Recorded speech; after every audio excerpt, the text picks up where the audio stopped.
Hello, Narnach here. Welcome back to Grim Dawn. This is the second episode. We have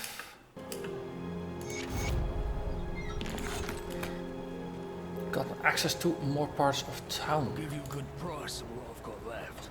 I don't remember showing this, but it might be in a previous attempt at recording this or just a playthrough. But we are gonna get even more quests than before. And now we also have access to the stash where we can store stuff. Safe storage, no question. So we have a personal storage, we have a shared storage, which is what I tend to store the crafting components. So this game also has a, I said crafting components, it's more like a socketing system. So all the items can contain one socketed item. And socketed items usually come in 3 parts that need to be collected, and once combined they give a bonus. So for example, this one is a thing called chilled steel. It can be applied to weapons, shields and offhand items, and it has some bonuses. It does some cold related damage. It has 2 out of 3 components in it. The moment the third one comes in, its bonuses will apply, so the 2 damage will probably become 3 damage, the 8 will become 12, the 10 will become 15. And then a random bonus will be rolled as well. That's more or less on par with what you would roll on a magical item. So that's a random element to it. So no 2 chilled steels are likely to be equally the same. They just have the same base bonus with the chance of more things applying. I think for the questies this is it. There's a bounty table up here that later on we will get access to. Then we get bounties to hunt down powerful enemies for fame, glory and rewards. But for now we were on a quest to get more scrap for Barnabas, so we go through the portal and we continue where we left off. So this world, it's not randomly generated, it's a static world filled with well, to a certain degree with random mobs. They just keep coming. Every time you start a new game, there will be mobs. And they have a chance to spawn with certain named ones. Other named ones are guaranteed to be there. But overall, it's the flow of the game is always going to be the same. It's only the different characters that you make that have a big influence on actually how it will play for you. Because if you have a character that's not very good at dealing with large mobs of zombies and melee, well, this might be more challenging for you than if you're just bashing through melee and having a lot of fun doing it. So we need to, oh, there's a food ration that helps us recover. So there's a bridge thing up there, I believe. That will be useful to get to. But on the way we can knock down some ether crystals. Takes out some of the zombies.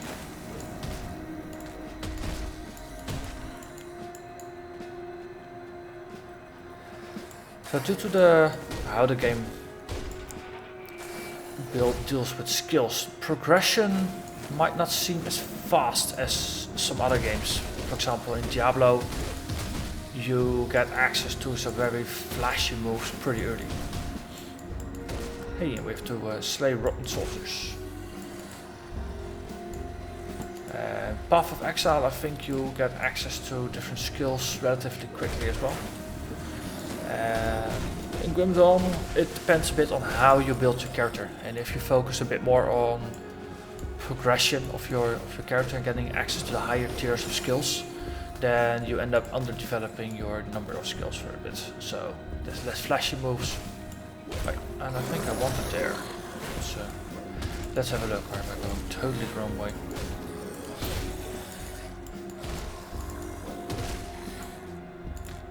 Well, on the other hand, if you're slaying zombies and having fun, is it really the wrong way? There was this thing up here. Ah, okay, this is just a mausoleum. And it might be better to backtrack from here actually. So we go back to there. And we take a sharp right.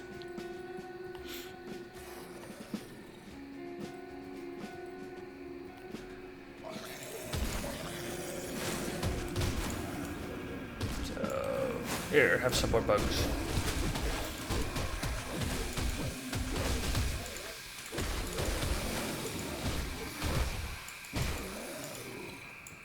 Oh, that health was going down fast. But luckily, we have quite some supply left.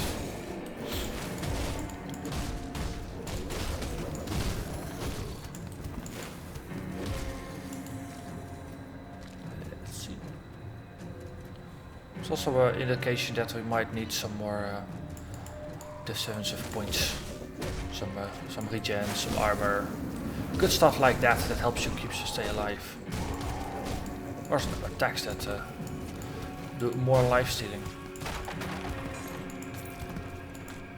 Oh, there's one alive still.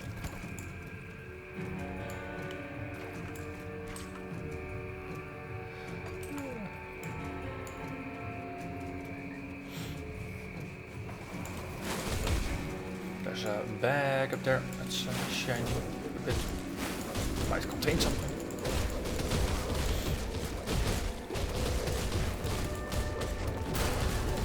And that's a level up. Also, poison. Let's see, we're slightly in the clear here. Let's have a quick look. I think the pets are the goal. So let's put another 2 points in advancement and then we can assign one to a skill. Let's see, this is a stunning attack, this is just a damage bonus for our main attack.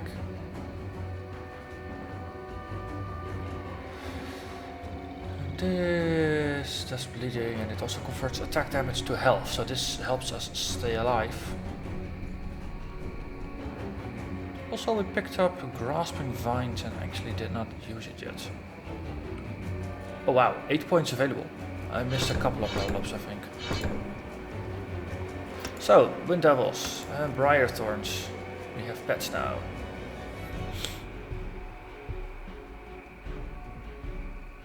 Also passives to boost our attacks, and this is also something that deals with lifesteal.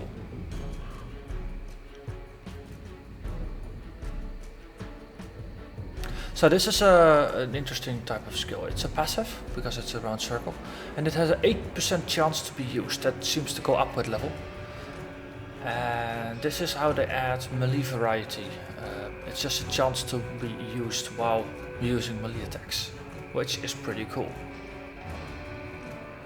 How do our minions scale? Okay, wow, these Wind Devils are very short-lived, they live for 12 seconds. So the Briarthorn is our permanent pet, the other one is more of a combat pet. So level scales.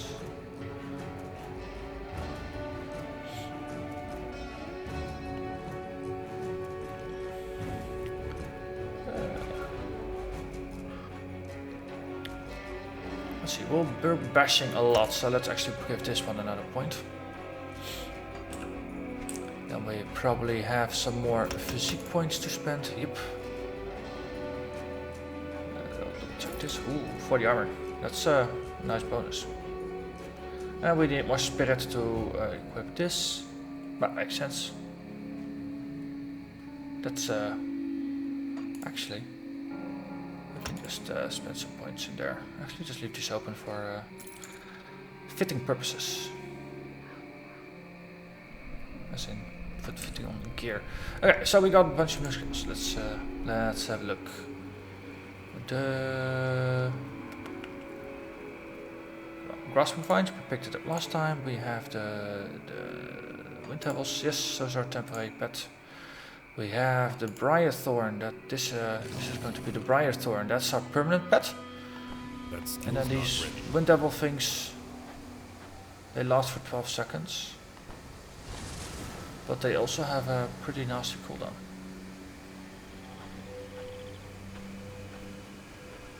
Okay.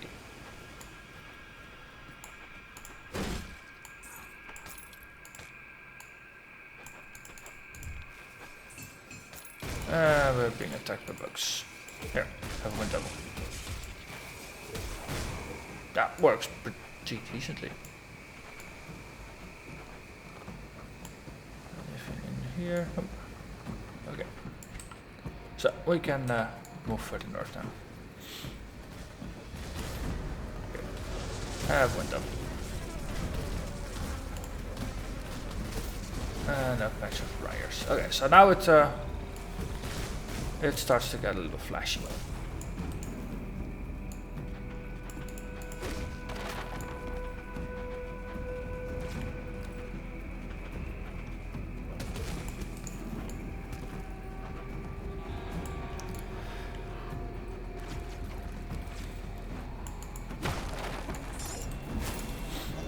Hey, scrap, we were looking for that stuff. That's good.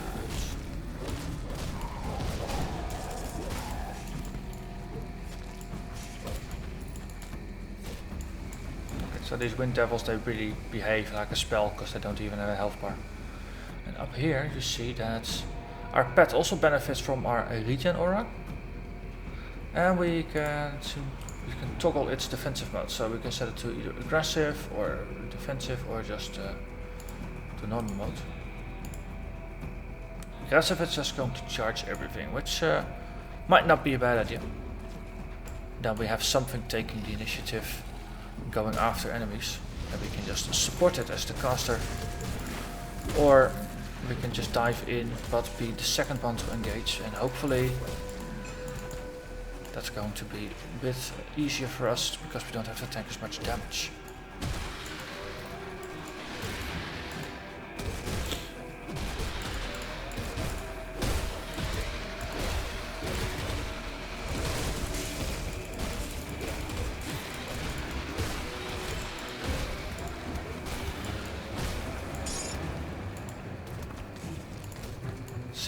Necklace, or Sliff necklace. Snake people.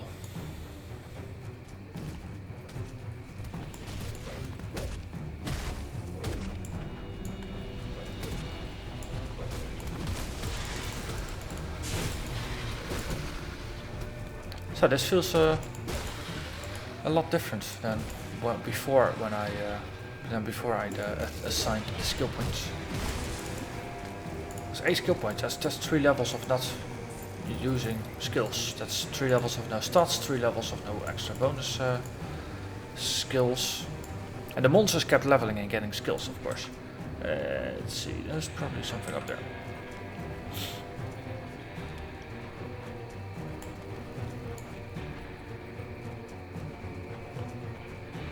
Looks like we can go through here.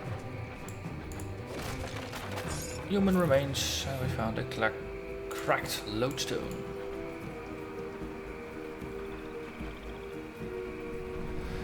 There's even a bridge up here.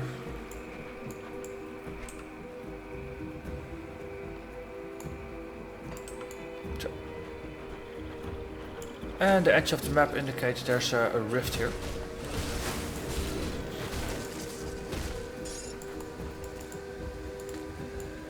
Keep saying the skill is not ready whenever I try to cast number 2 skills. I think it's a bit sensitive. White Mire Rifts are pretty decently full, so might as well actually go back to the town and have a quick look.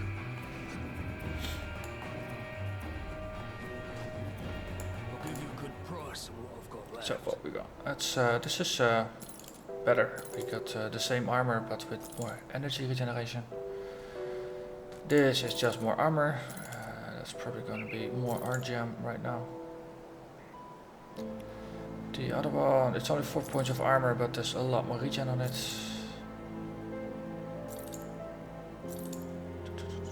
25 armor versus our old one with 13. That's a superior upgrade.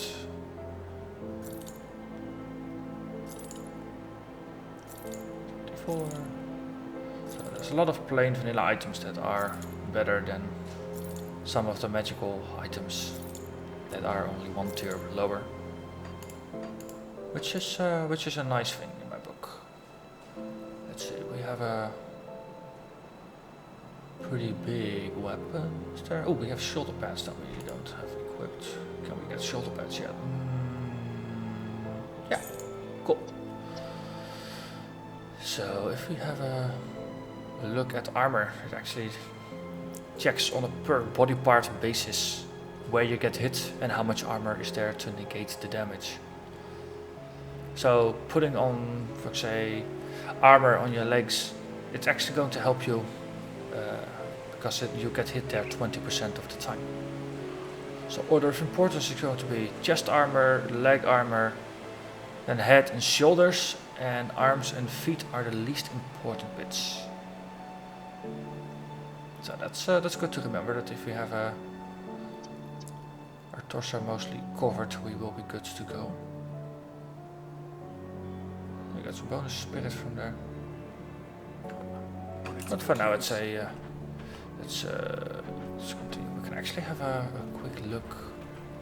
Okay, I don't think I should keep all the crafting materials in the stash here, but we don't have our second bag yet. And that second bag is usually where I keep all the crafting materials. So we have another second one for that. But the fun thing is you can actually put in 2 already. And then once you get the third part, you just apply it to the weapon and then it will just complete the entire set. But this early you're cycling through weapons so often that it's generally not worth putting in the items just yet. Oh, we need to go through here. Once you got yellow pieces in all the gear, that's a good point to start equipping things.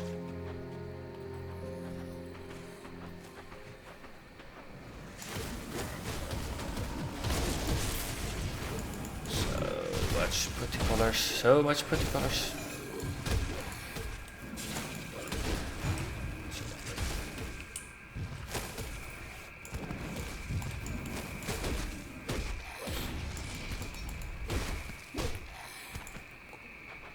So it really goes on a rampage on aggressive mode.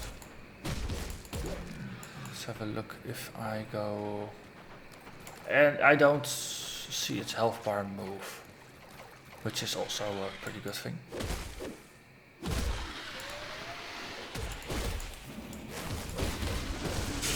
Ooh, I managed to cast a wind double without double casting it. That's good. Ah, Sliff Refuse. But no amulet. I was about to sneeze there, but didn't have to sneeze after all. Things like that happen while I'm recording.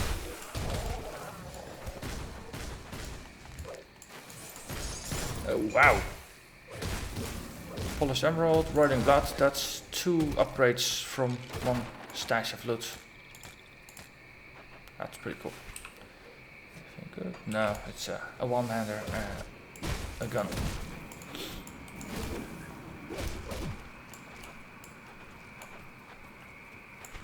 Okay, but there's a cave over here. Let's do some exploration.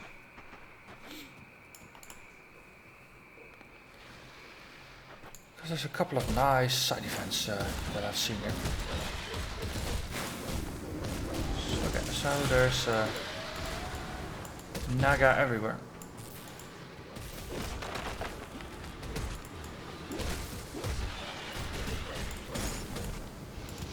Frozen hearts.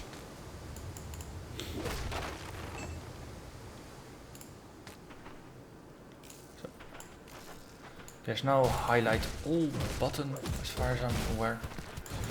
So you just keep hovering your mouse over things that are potentially highlightable.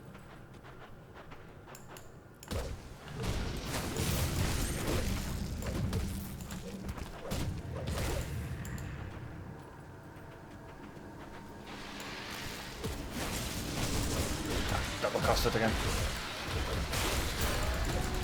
And that's a level up.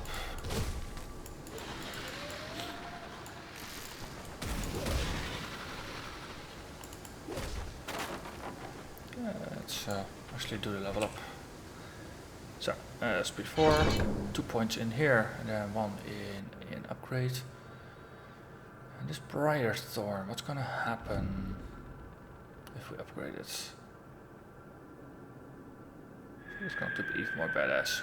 Let's put a point in. And if I remember correctly, we need to resummon it to make use of the new level.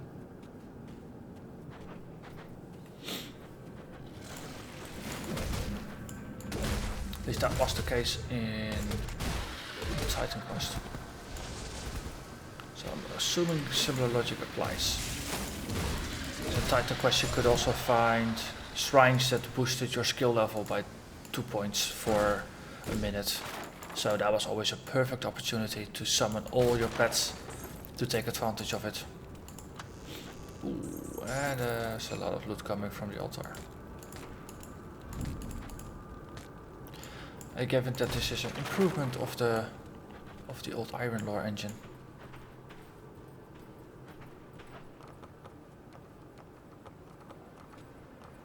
Footprints on wood.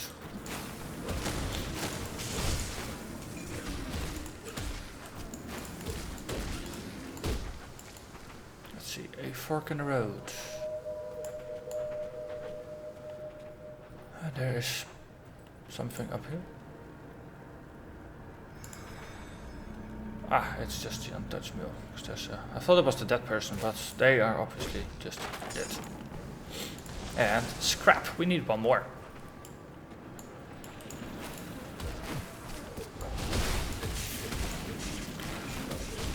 It's actually nice that early on they used crafting materials as also quest items for the very first quests. Gives you some reason to pay attention to them.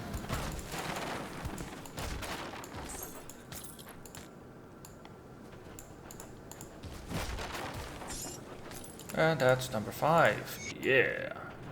So after we finish running through here, yeah, this all came together again. Ooh, swarms! I can also get swarms. Just blow the bugs away. But our windstorm does double something.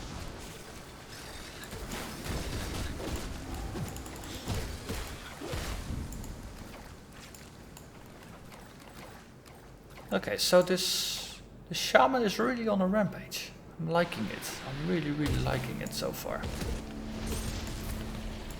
Once you got your pets and your wind devils and all the good stuff in life.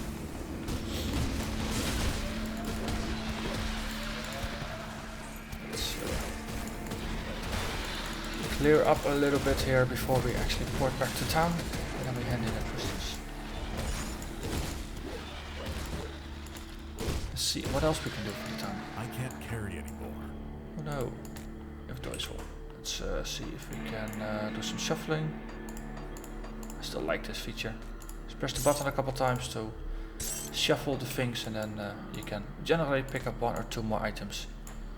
And that's where we came from. Alright, let's port it on. Wait, that was a rift. That was a rift. My mistake.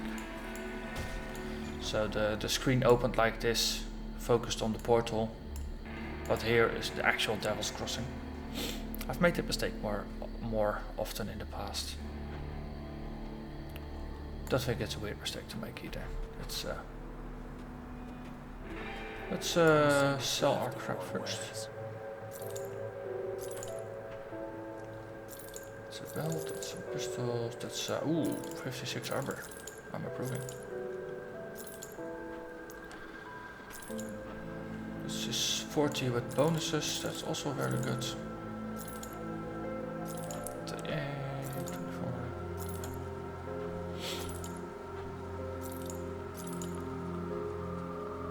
That's an offhand, that's not a useful thing. Ooh, an amulet.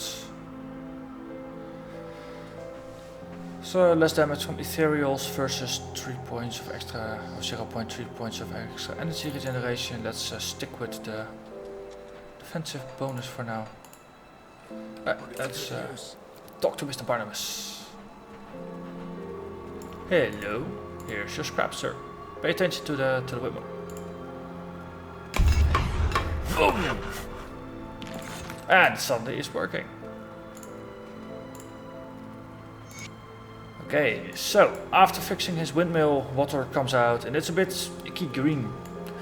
So we have to investigate that for him. Which we're going to do next time. We're gonna go down into the trapdoor. Is there anything else we can hand in? I don't think so. Oh. Okay, well then this is where we call it. So we help Mr. Barnabas fix the water mill, but next time we have to actually purify the water. So I hope you'll join me next time. And until then, have fun playing whatever you are playing. Bye bye.